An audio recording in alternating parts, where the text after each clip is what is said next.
We live on a planet of insects. They make up around 70% of all known species on the Earth, and their combined biomass is 16 times that of humans. 300 million years ago, giant dragonflies with wingspans of 75 centimeters soared amongst the tree ferns.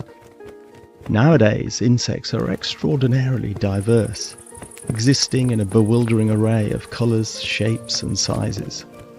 And they play a crucial role in life on Earth. They're food for a great many animals, including most birds, bats, lizards, amphibians, and freshwater fish. 80% of the world's wild plant species depend on insects to pollinate them, as do 3/4 of the plants we grow for food. It's no exaggeration to say that without insects, many of us would starve. But many types of insects around the world are in big trouble. Although measuring insect populations is complex, there are worrying signs. A major 2020 study estimated that globally, land-dwelling insects are declining by about 9% per decade.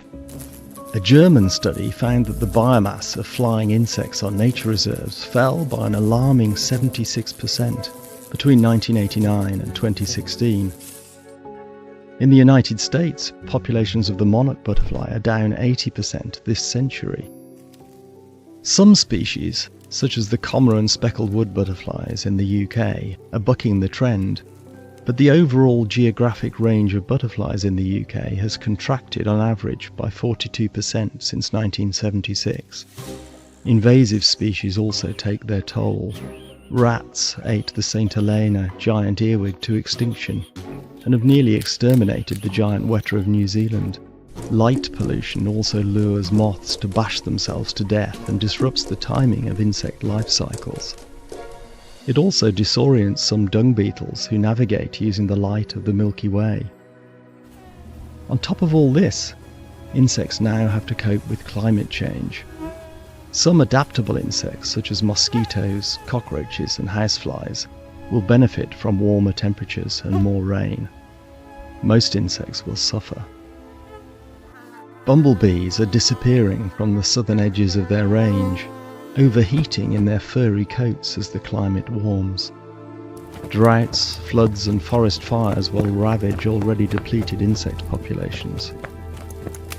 In 1962, American biologist Rachel Carson wrote Silent Spring, warning that we were doing terrible damage to our planet. She wrote, "Man is a part of nature, and his war against nature is inevitably a war against himself." But what she witnessed was just the beginning.